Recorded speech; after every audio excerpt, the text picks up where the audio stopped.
जो बंसी ध्वनि है, बंसी वादन है,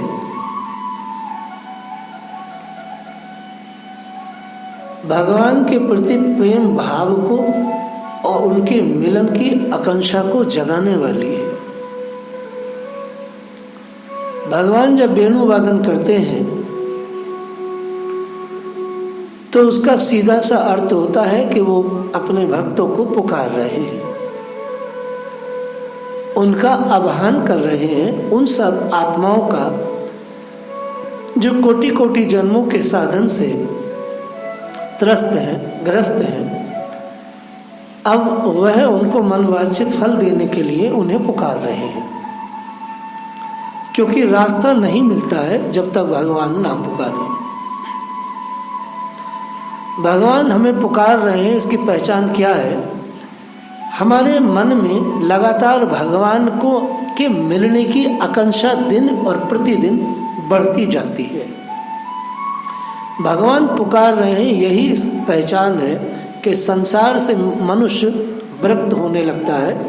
इसका अर्थ है कि भगवान लगातार पुकार रहे हैं।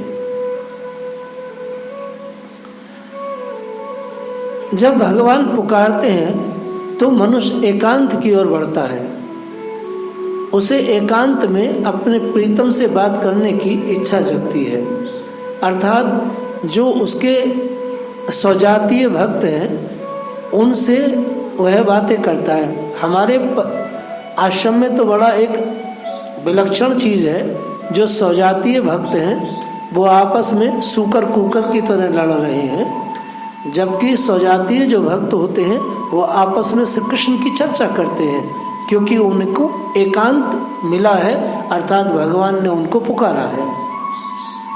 तभी तो वो लोग छोड़ करके भगवान की तरफ बढ़े हैं। भगवान ने जब वेणु वादन किया, उस बंसी ध्वनि के प्रभाव का वर्णन सखियां आपस में करने लगी।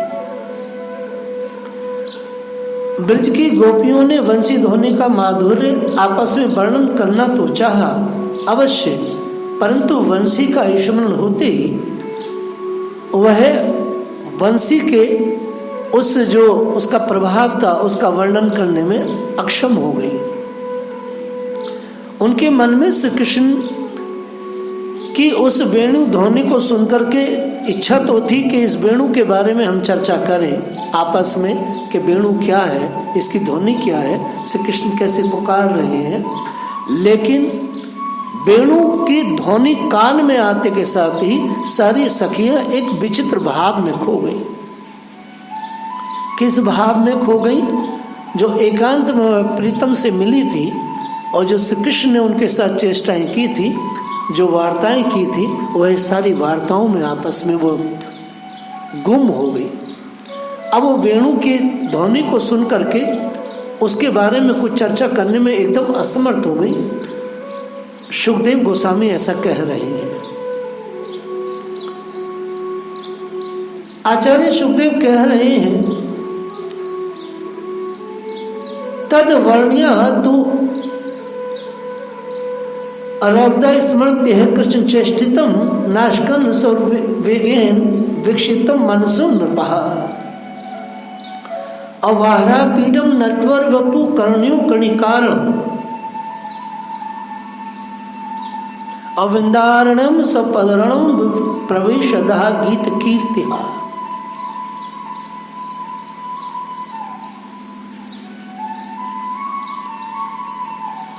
भगवान की वो सारी चेष्टाएं जो प्रेम पूर्ण चितवन थे, बहु के इशारे थे, मधुर मुस्कान थी, वो सबकी सब उनके हृदय पर आ गई।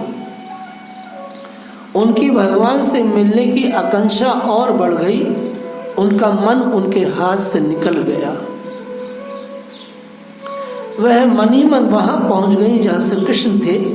अब उनकी वाणी बोले तो बोले कैसे? आचार्य सुखदेव कथा कह नहीं रहे हैं, बल्कि गोपियों की दशा स्पष्ट देख करके वो बोल रहे हैं। कहते राजन, उनकी वाणी रुक गई। अब वो कृष्ण के बारे में कुछ कह नहीं सकती थी। उस मन से अब सारी क्रिया करने लगी। अभी तक जो वो इंद्रियों से भक्ति कर रही थी, जो सारी चेष्टाएं इंद्रियों से, हाथों से, आंखों से, जिह्वा से, पैरों से, ये भक्ति खत्म होके अब भक्ति मनोमय हो गई। भगवान साक्षात विग्रह की सेवा करते करते अब वह विग्रह भी हट गया, वो मन से वहां पहुंच गए जहां उनके प्यारे थे। कह रहे मनु में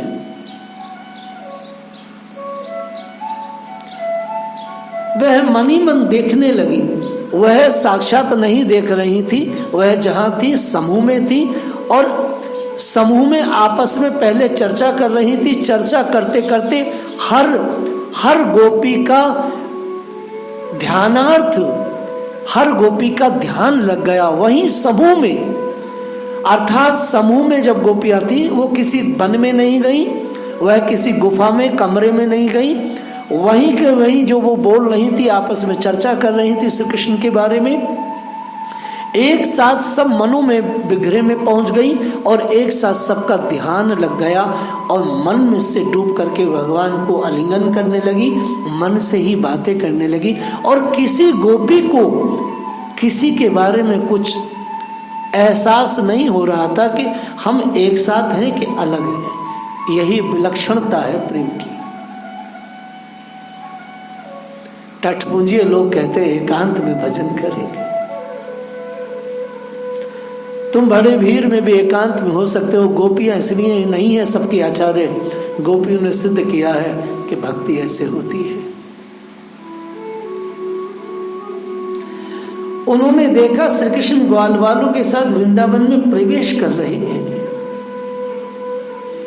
वो देखने लगे कि सिर पर म्यूर पिच्छ है और कानों में कनेर के पीले पीले पुष्प और शरीर पर सुनहरा पीतांबर है।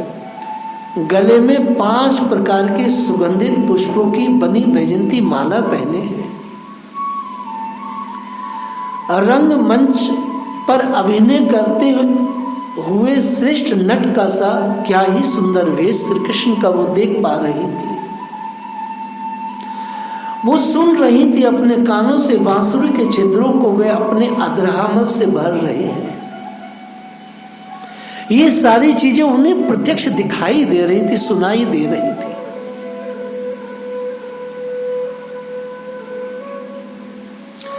वो देख रही थी कि कैसे पीछे पीछे ग्वालवाल उनकी लोक पावन कीर्ति का गान कर रहे हैं। इस प्रकार बैकुंठ से भी श्रेष्ठ वह वृंदावन धाम उनके चरण चिन्हों से और भी रमणीय बन गया है।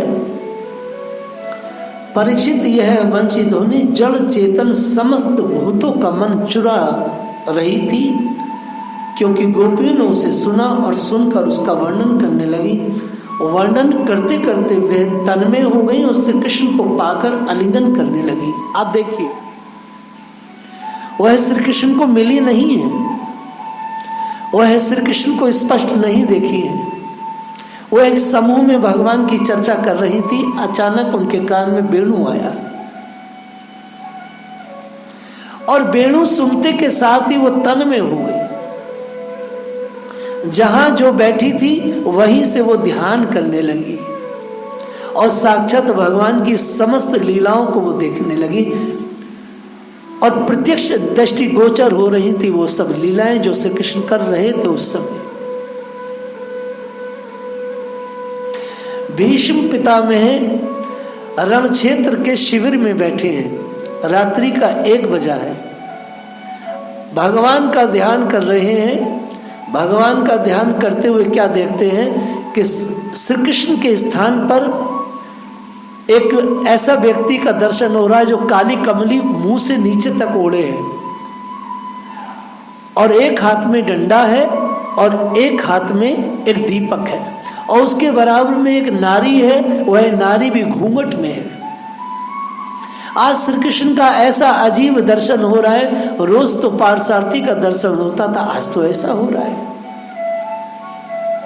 भगवान जिस समय जो लीला में होते हैं, सिद्ध भक्तों को वही सब दृष्टिगोचर होता है। गोपियां वही देख रही थी जो श्री कृष्ण कर रहे थे। यह है ध्यान, यह है समाधि।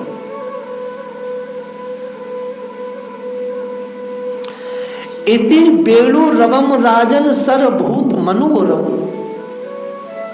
ऐसा नहीं था कि भगवान की जो वेणु है वो केवल गोपियों को आकर्षित कर रही थी। भागवत कह रही है सर्वभूत मनोरम, एक एक कीट पतंग को, यहाँ तक कि लता पता पशु पक्षी ब्रह्मांड का कोई ऐसा कोना नहीं था जिसको कि वो आकर्षित नहीं कर रही थी। ये वेणु की विशेषता है। भगवान जब वेणुनाद करते हैं तो सभी मग्न हो जाते हैं। वेणुनाद का अर्थ यह है कि वो अपनी सद आत्माओं को आकर्षित कर रहे हैं, उन्हें बुला रहे हैं अपने पास प्रेम दान देने के लिए।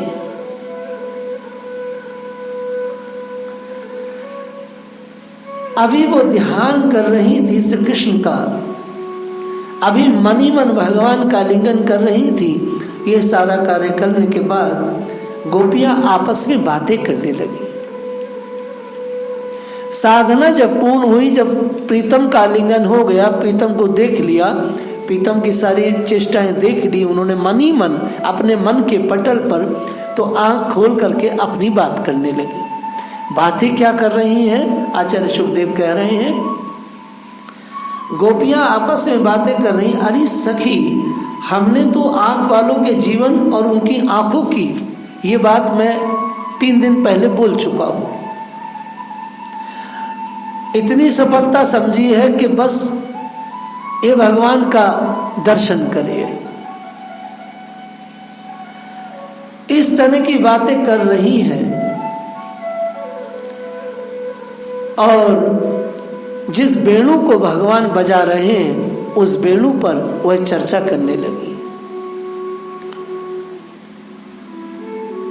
एक सखी कहती, अरे गोपियों, ये वेणु पुरुष जाति का होने पर भी पूर्व जन्म में न जाने ऐसा कौन सा साधन भजन कर चुका है कि हम गोपियों की अपनी संपत्ति दामोदर के अधरों की सुधा स्वयं इस प्रकार पिए जा रहा है कि हम लोगों के लिए थोड़ा सा भी रस शेष नहीं रहेगा।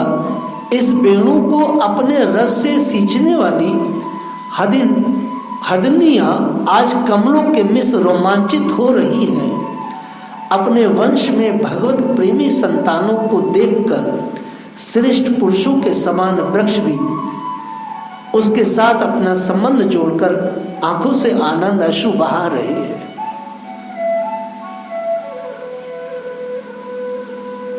श्री गोपियों ने सबसे पहले वेणु के भाग्य को सराहा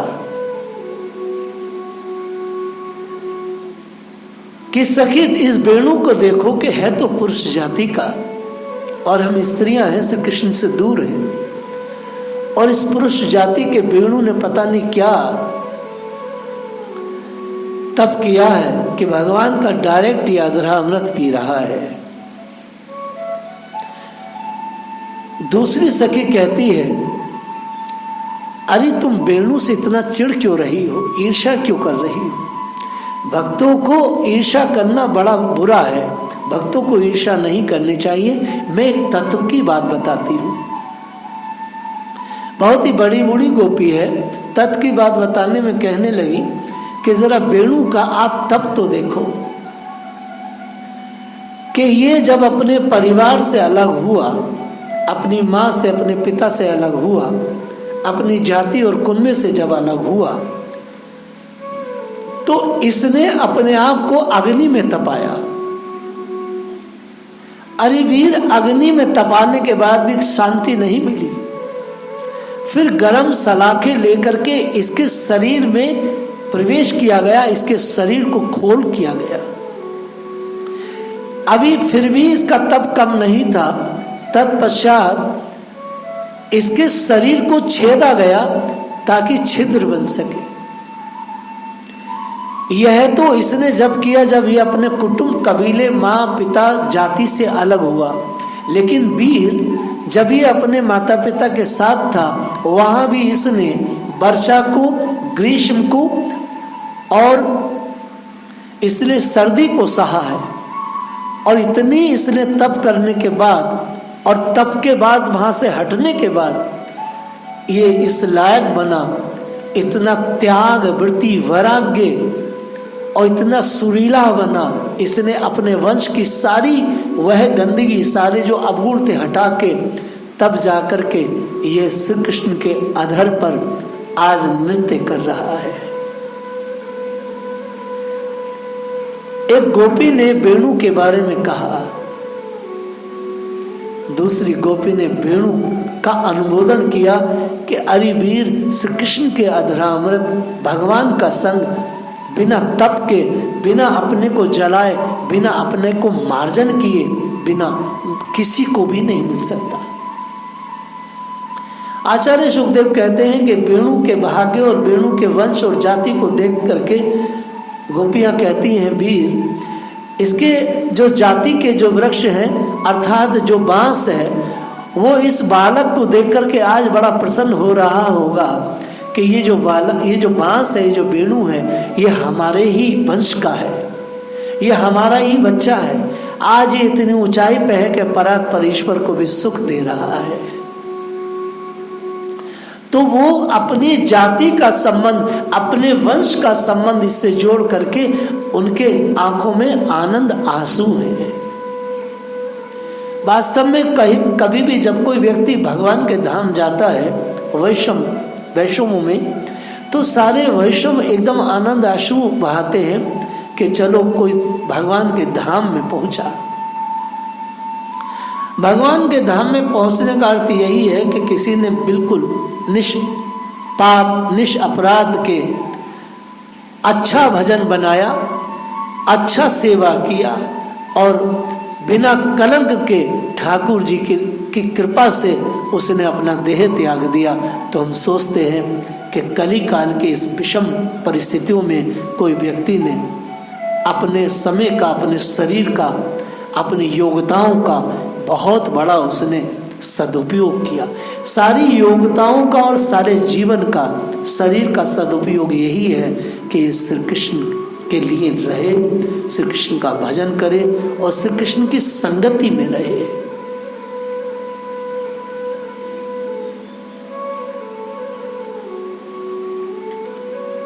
एक सखी कहती है कि वृंदावन वैकुंठ लोक तक पृथ्वी की कीर्ति को बढ़ा रहा है, क्योंकि यशोदा नंदन श्री कृष्ण के चरण कमलों के चिन्हों से यह चिन्हित हो रहा है। सखी, जब श्री कृष्ण अपनी मुनिजन मोहिनी मुरली बजाते हैं तब मोर मतवाले होकर उसकी ताल पर नाचने लगते हैं और यह देखकर पर्वत की चोटियों पर विचरने वाले सभी पशु पक्षी चुपचाप शांत होकर खड़े रह जाते हैं। अरे सखी,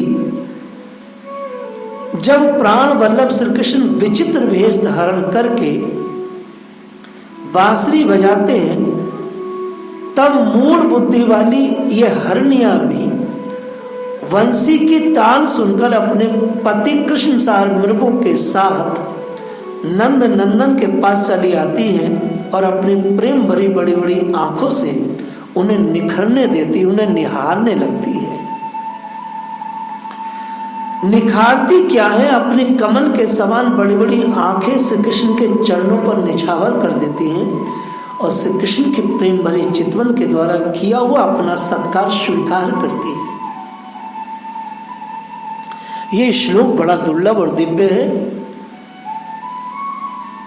आचार्यों ने इस श्लोक पर बहुत भाव दिए हैं। जब हम भगवान के श्री चरण कमल पर अपनी दृष्टि करते हैं तो आचार्य सुखदेव कहते हैं, भगवान के श्री चरण कमल पर दृष्टि जब कोई भी व्यक्ति अटकाता है, यानी उसको दृढ़ करता है, स्थिर करता है, इसका अर्थ होता है उसने अपनी आंख को कृष्ण अर्पण कर दिया है। और जैसे ही कोई अपनी आंख को श्री कृष्ण के चरणों में अर्पण करता है तो भगवान तत्काल अपनी मीठी चितवन से उसका सत्कार करते हैं। उसकी आंख जो भगवान को चढ़ी है उस आंख का सत्कार करते हैं, अर्थात उसकी ओर मुस्कुरा के देखते हैं। आचार्य सुखदेव कहते हैं हमेशा भक्तों को भगवान के चरण कमलों का ध्यान करते रहना चाहिए। उनकी आंख कभी भगवान के चरण कमल से हटनी नहीं चाहिए। जिन भक्तों की आंख लगातार श्री कृष्ण के चरणों को अर्पण रहती है, भगवान लगातार उनके जीवन में मधुर मुस्कान बिखेरते रहते हैं। हरनिया जब भगवान के चरण कमल को लगातार अपनी आंखों से देखती है अपने पतियों के साथ, आचार्य सुखदेव कहते हैं हरनिया अकेली नहीं देख रही है, अपने पतियों के साथ झुंड की झुंड भगवान को अर्पण हो रही है। और भगवान सारी हरनियों को उनके पतियों के साथ मीठी चितवन दे रहे हैं, क्योंकि जब उन्होंने अपनी आंख को कृष्ण के चरण कमल में चढ़ाया है तो परमात्मा के प्रति उत्तर अपनी आंख से ही उनको उत्तर दे रहे हैं, अर्थात उन्हें देख रहे हैं, क्योंकि प्रेम परस्पर लंबी है। जिन भक्तों ने अपनी आंख दी है भगवान उनको क्यों न देखेंगे।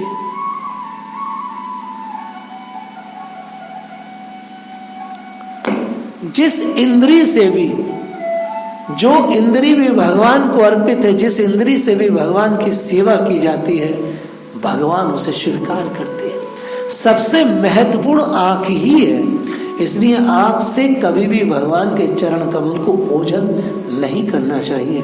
जय श्री राधे।